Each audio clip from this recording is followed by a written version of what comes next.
राधिका बरसाने वारी कीजय। राधे राधे। सावन मास भगवान शिव का पवित्र और प्रिय मास माना गया है। इस बार 2022 में सावन मास का प्रारंभ 14 जुलाई बृहस्पतिवार से हो रहा है। श्रावण मास में शिव की गई पूजा अनंत गुना पुण्य प्रदान करती है।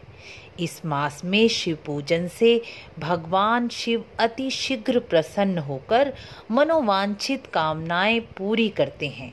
भगवान शिव को सावन का महीना अत्यंत प्रिय है। इसके लिए शास्त्रों और पुराणों में अनेक कथाएं हैं। जैसे सावन मास में भगवान शिव स्वयं धरती पर अपनी अर्धांगिनी माता पार्वती के साथ पूरे परिवार गणेश जी और कार्तिकेय के साथ अपने ससुराल आते हैं। सावन महात्म्य कथा के अनुसार भगवान शिव स्वयं कहते हैं कि मुझे सावन का महीना सबसे अधिक प्रिय इसलिए है क्योंकि इसी मास में देवी सती ने अपने देह त्याग के बाद जब पार्वती के रूप में जन्म लिया था तो इसी श्रावण मास में देवी पार्वती ने निराहार रहकर महादेव को पति रूप में पाने की कामना से महादेव को प्रसन्न किया था। इसलिए कुंवारी कन्याएं जो अच्छा वर मनचाहा वर प्राप्त करना चाहती हैं उन्हें सावन के महीने में शिव और गौरी का पूजन अवश्य ही करना चाहिए। इससे मनोवांछित और योग्य वर की प्राप्ति होती है। सावन के महीने में ही मर्कंड ऋषि के पुत्र मार्कंडेय ने लंबी आयु के लिए घोर तप और शिव की कृपा प्राप्त की थी और महामृत्युंजय जप से मृत्यु के देवता यमराज को भी पराजित किया था। श्रावण के महीने में ही मार्कंडेय ने भगवान शिव से चिरंजीवी होने का आशीर्वाद प्राप्त किया था। एक और पौराणिक कथा के अनुसार श्रावण मास में ही जब समुद्र मंथन के बाद जब विष निकला था तो उसे भगवान शंकर ने पिया था, जिसके कारण उनका कंठ नीला हो गया था और उनका एक नाम नीलकंठ भी पड़ा था। तब सभी देवी देवताओं ने विष के प्रभाव को कम करने के लिए भगवान शिव पर जल अर्पित किया था। इसलिए भी शिवलिंग पर जल चढ़ाने का विशेष महत्व माना गया है। शास्त्रों के अनुसार देवशयनी एकादशी को भगवान विष्णु जब योग निद्रा में चले जाते हैं तब भगवान शिव श्रावण मास में ही सृष्टि को चलाने का भार स्वयं खुद संभालते हैं। इसी श्रावण मास से ही चतुर्मास भी शुरू हो जाता है। वैष्णव लोग देवशयनी एकादशी से भी चतुर्मास का प्रारंभ मानते हैं। श्रावण मास में भगवान शिव पार्वती सहित पृथ्वी पर आकर सृष्टि का भार देव उठनी एकादशी कार्तिक में जो देव उठनी एकादशी आती है वहाँ तक संभालते हैं। इसलिए भी शिव का पूजन करने का बहुत अधिक महत्व है। श्रावण मास में कई तरीके से कई नियम से भगवान शिव का पूजन किया जाता है। श्रावण मास में शिव पूजन के कई नियम बताए गए हैं। आप अपनी सामर्थ्य अनुसार कोई भी एक नियम धारण कर सकते हैं, लेकिन आप श्रावण मास में कोई भी एक या 2 नियम अवश्य ही धारण करें, क्योंकि श्रावण मास में की गई पूजा जीवन में आने वाली समस्याओं, बाधाओं और कठिनाइयों से हमारी रक्षा करती हैं। और गृहस्थ लोगों को तो विशेषकर श्रावण मास में शिव का पूजन अवश्य ही करना चाहिए। जो साधक हैं, गृहस्थ हैं, वैष्णव हैं अर्थात जो भगवान विष्णु ठाकुर जी को भी मानते हैं उन्हें भी श्रावण मास में शिव पूजन, शिवलिंग पर जल चढ़ाना, जल अभिषेक करना अवश्य ही करना चाहिए, क्योंकि शिव पुराण में स्वयं भगवान शिव कहते हैं कि जो विष्णु की पूजा करते हैं और शिव की पूजा नहीं करते, या जो शिव पूजन करते हैं लेकिन विष्णु की पूजा नहीं करते, अर्थात शिव और विष्णु में जो भेद करते हैं, वे करोड़ों वर्षों तक नरकों में पड़े रहते हैं। तो चलिए अब मैं आपको श्रावण मास के कुछ नियम बताती हूँ। आप अपनी सामर्थ्य के अनुसार कम से कम 1 या 2 नियम अवश्य धारण करें। पहला नियम, श्रावण मास में पूरे मास व्रत करने का नियम बताया गया है और संध्या के बाद एक समय अन्न का भोजन ग्रहण करना चाहिए, ऐसा इस व्रत में बताया गया है। जो पूरे मास का व्रत नहीं कर सकते, वह श्रावण मास के 4 या 5 जितने सोमवार आए उनका व्रत अवश्य करें।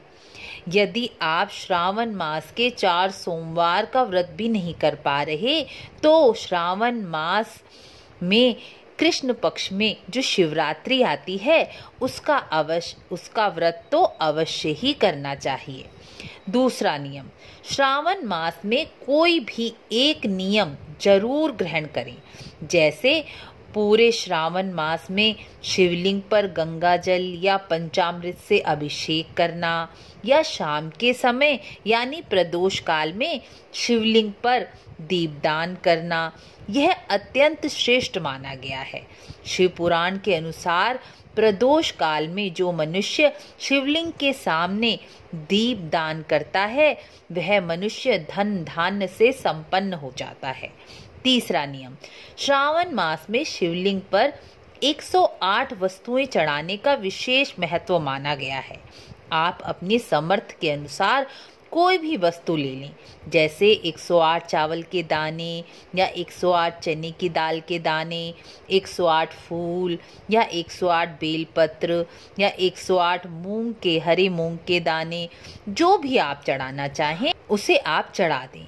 इनका बहुत अधिक 108 वस्तुओं को चढ़ाने का बहुत अधिक महत्व श्रावण मास में बताया गया है। 108 वस्तु अपने हाथ में लेकर ओम नमः शिवाय का जाप कर अपनी मनोकामना भगवान शिव के आगे कहकर शिवलिंग पर वह वस्तु चढ़ा दें और फिर उसके बाद जल चढ़ा दें। यह नियम बहुत ही श्रेष्ठ नियम माना गया है। श्रावण मास में यह नियम पालन करने से मनोवांछित सभी कामनाएं पूर्ण होती हैं।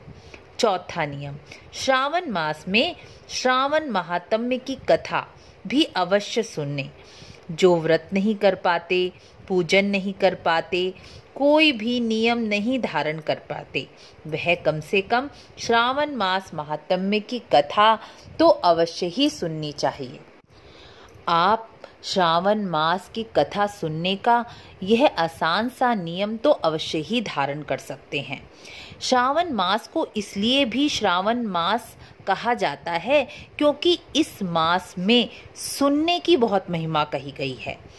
इस मास में शिव महिमा सुनने का विशेष महत्व बताया गया है।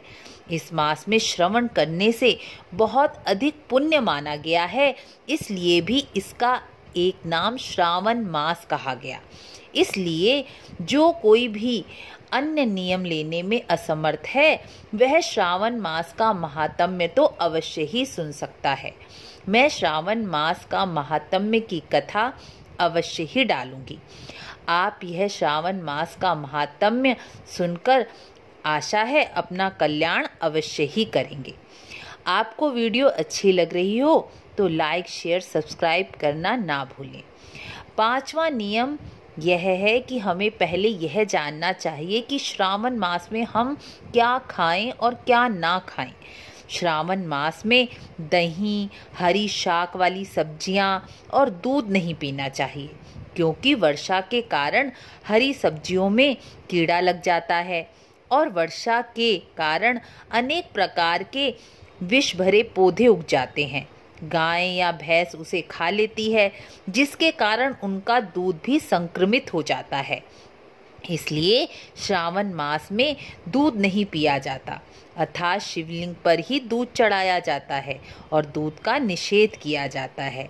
दही इस मौसम में हजम नहीं होता, इस मौसम में अधिक संक्रमण फैलता है, इसलिए शास्त्रों में इन वस्तुओं को खाने का निषेध माना गया है।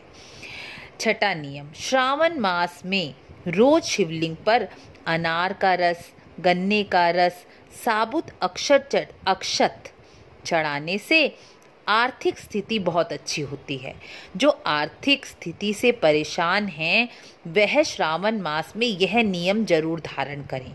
इस नियम से उनकी आर्थिक स्थिति में सुधार अवश्य ही होगा। सातवां, कुंवारी लड़कियां या लड़के जिनकी शादी में बाधाएं आ रही हैं या शादी की बात बनते बनते बिगड़ जाती है, वह पूरे श्रावण मास में प्रदोष काल में शिव विवाह पढ़ें या सुने। इस नियम को करने से विवाह में आ रही बाधाएं समाप्त हो जाती हैं। आठवां नियम, शिवलिंग की पूजा करते समय एक बात अवश्य ध्यान रखें, यह बात बहुत ज़रूरी है। शिवलिंग की पूरी परिक्रमा नहीं की जाती। शिवलिंग की जलहरी जहाँ से जल की निकासी होती है उसे कभी पार नहीं करना चाहिए। इससे बहुत बड़ा दोष लगता है और सारी पूजा निष्फल हो जाती है। इसलिए इस बात का पूरा ध्यान रखें कि जहाँ से शिवलिंग पर जल चढ़ाया जाता है, जहाँ से जल निकलता है यानी निकासी होती है, उसे पार कभी ना करें। आज मैंने कुछ श्रावण मास के नियम आपको बताए। आशा है आप इसे अपनाकर अपना लाभ ज़रूर प्राप्त करेंगे। तो मिलते हैं अगली वीडियो में। राधे राधे।